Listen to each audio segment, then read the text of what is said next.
इस वीडियो में आज मैं लाभ और हानि पर आधारित ऐसे प्रश्न लेके आया हूं जिसमें कहता है कि किसी वस्तु को किसी मूल्य पर खरीद कर कुछ परसेंट लाभ पर या हानि पर बेच दिया जाता है तो विक्रय मूल्य ज्ञात करना होता है। कुछ इस टाइप के सवाल। और दूसरे टाइप का सवाल ये होगा कि किसी वस्तु को खरीद कर उसे किसी परसेंट लाभ पर या हानि पर बेचा जाता है और विक्रय मूल्य जो होता है हमें दिया होता है कि इतने रुपए में बेचा गया, तो उस कंडीशन में हमें क्रय मूल्य निकालना होता है। तो इस तरीके के सवालों को आज मैं हल करना सिखाऊंगा। पहले फुल कॉन्सेप्ट से हल करके सिखाऊंगा और फिर आपको शॉर्ट ट्रिक बताऊंगा कि किससे आप शॉर्ट ट्रिक की मदद से कम समय में उसको हल कर सकते हैं।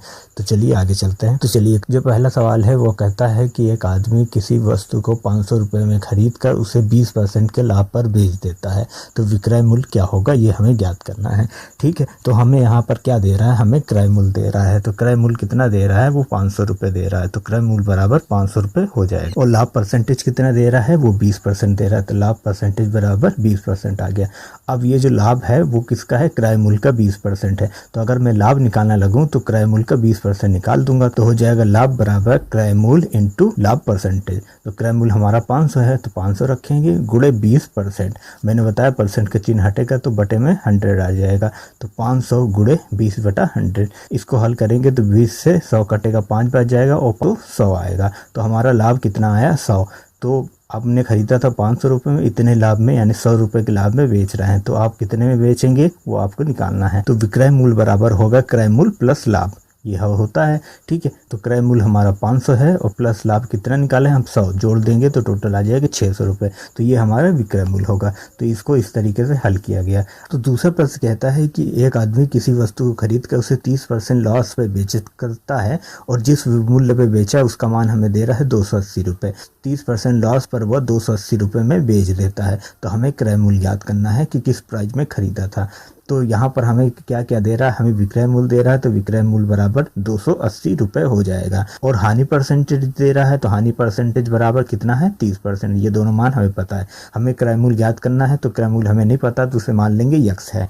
ठीक है, अब हमें जो भी हानि होती है या लाभ होती है वो क्रय मूल्य पर बेस होती है। तो अगर मैं हानि निकालूं, क्योंकि हमें हानि परसेंटेज दे रहा है, तो अगर हानि निकालूं तो कितना हो जाएगा, हानि बराबर क्रय मूल्य इंटू हानि परसेंटेज, ये फार्मूला है। तो यहाँ से अगर मैं हानि निकालूं तो क्रय मूल्य का मान यक्स रख दूंगा और हानि परसेंटेज 30% है, तो हानि बराबर आएगा यक्स गुणे 30%।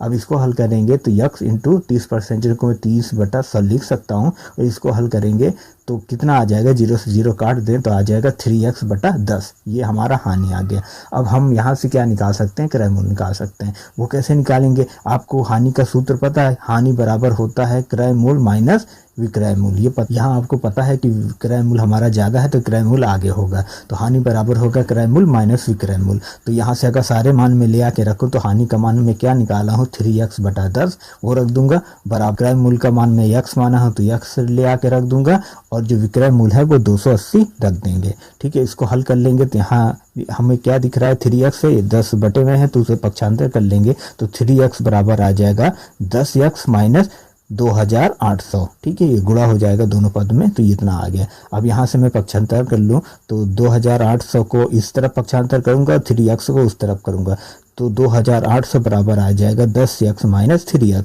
इसको हल करेंगे तो 7x आएगा। अब तो मेरा यक्स का मान निकालूं तो यक्स बराबर आ जाएगा 2800/60। अब इसको कर देंगे 7 चौक 28 आएगा 400। तो यक्स का मान कितना आया, 400। तो यक्स क्या माना था हमने क्रय मूल्य माना था, तो क्रय मूल्य का मान कितना आ गया, 400 रुपये। यही हमारा आंसर होगा। तो ये तो इसको इस तरीके से हल किया जाता है, मगर अगर शॉर्ट ट्रिक से हल किया जाए तो कैसे होगा, क्या फार्मूला होगा, किस तरीके से किया जाता है, ये आपको मैं अभी सीख। तो सबसे पहले इन सवालों की बात करते हैं जिसमें हमें क्रय मूल्य दिया होता है और किसी परसेंटेज लाभ पर बेचना होता है या हानि पर बेचना होता है और हमें विक्रय मूल्य ज्ञात करना होता है। मतलब देता क्या है, हमें सीपी का मान दिया रहता है और लाभ परसेंटेज देता है या लाभ परसेंटेज हानि देता है, ये दो चीज़ देता है और हमें उसमें हर कंडीशन में एसपी ज्ञात करना होता है। तो वो कैसे ज्ञात करेंगे, ठीक है। तो अगर मैं डायरेक्ट फार्मूला लिखूं तो एसपी बराबर हो जाएगा, अगर हमें लाभ परसेंटेज दे रहा है तब क्या होगा। ठीक है, ये तो क्लियर है कि जब लाभ होता है, मैंने आपको बताया है कि जब लाभ होता है तो जो विक्रय मूल्य होता है क्रय मूल्य से ज़्यादा होता है। तो उस कंडीशन में हमारा फार्मूला हो जाएगा ब्रैकेट के अंदर 100 प्लस लाभ परसेंटेज बटा 100 इंटू CP यानी क्रय मूल्य। ये हमारा फार्मूला हो जाएगा शॉर्ट ट्रिक। ठीक है, यहाँ से आप आसानी से निकाल सकते हैं। और अगर हानि परसेंटेज दे रहा हो तब क्या हो जाएगा, उस कंडीशन पे अगर आप सेलिंग प्राइस निकालें तो SP बराबर माइनस हानि परसेंटेज बटा 100, अभी भी बटे में 100 रहेगा, इंटू CP यानी कॉस्ट प्राइस। यहाँ से आप ये निकाल सकते हैं आसानी से, सेलिंग प्राइस यानी विक्रय मूल्य निकाल सकते हैं। अब ये देखो फार्मूला याद करना कितना आसान है। दोनों ही कंडीशन पे आप ध्यान दीजिएगा। दोनों ही कंडीशन आप देखते हैं, जब लाभ होता है तो लाभ परसेंटेज आपको जुड़ गया है और जब हानि हो रहा है तो हानि परसेंटेज घट गया है। बस इतना ध्यान रखना है और बाकी सारे फार्मूलों में सारा चीज़ सेम है। 100 है और बटे में 100 है, CP है, हर जगह सेम है। बस आपको ध्यान रखना है कि जब लाभ होगा तो प्लस लाभ परसेंटेज लेना है और जब हानि हो रही है तो माइनस हानि परसेंटेज लेना है। तो आप आसानी से इस फार्मूले से अब सेलिंग प्राइस यानी विक्रय मूल्य निकाल सकते हैं। ये तो हो गया पहले सवाल का शॉर्ट ट्रिक। ठीक है, अब दूसरे सवाल का शॉर्ट ट्रिक के लिए आपको क्या करना होगा, जिसमें आपको कॉस्ट प्राइस निकालनी है। तो आपको करना नहीं है, यही इसी फार्मूले से आप कॉस्ट प्राइस निकाल लीजिए। ठीक है, तो आपका दूसरा फार्मूले का ट्रिक बन जाएगा। तो आपको देखिए यहाँ से अगर मैं पहले फार्मूले से देखिए, अगर मैं यहाँ से कॉस्ट प्राइस निकालूं तो CP बराबर हो जाएगा, बाकी चीज़ पक्षांतर हो जाएगा। तो इस तरफ SP है यानी कि 100 ऊपर जाएगा और 100 प्लस लाभ परसेंटेज नीचे आएगा। तो हो जाएगा 100 बटा 100 प्लस लाभ परसेंटेज एक ब्रैकेट में इंटू सेलिंग प्राइस। तो ये हमारा सबसे पहला फार्मूला बन गया। ठीक है, इस तरीके से हो जाएगा। और अगर हमें हानि परसेंटेज दिया हो तो और उस कंडीशन में कॉस्ट प्राइस निकालना हो तब कैसे निकालेंगे, तो कॉस्ट प्राइस बराबर हो जाएगा 100 बटा 100 माइनस हानि परसेंटेज इंटू सेलिंग प्राइस यानी विक्रय मूल्य। तो देखिए दोनों फार्मूले एक दूसरे से मिलके ही बने हैं, दोनों फार्मूले वही हैं, बस लिखने का ऑर्डर अलग है। तो आपको अगर ये पहले वाले दो फार्मूले याद हैं जो मैंने आपको पहले बताया तो आसानी से आप दूसरे दो कंडीशन के फार्मूले आसानी से बना सकते हैं। तो अब इस फार्मूले से अगर उस सवाल को किया जाता जो हम कर रहे थे, तो पहले सवाल को मैं करके दिखा देता हूँ। केवल पहले सवाल में किसी वस्तु को 500 रुपये में खरीद कर उसको 20% लाभ पे बेचा गया था। तो हमारा निकालना था सेलिंग प्राइस निकालना था। तो आइए इस फार्मूले में लिखूं तो सेलिंग प्राइस बराबर SP बराबर हो जाएगा, हम माने 20% लाभ में लिखा तो 20 लाभ परसेंटेज की जगह 20 रखूंगा।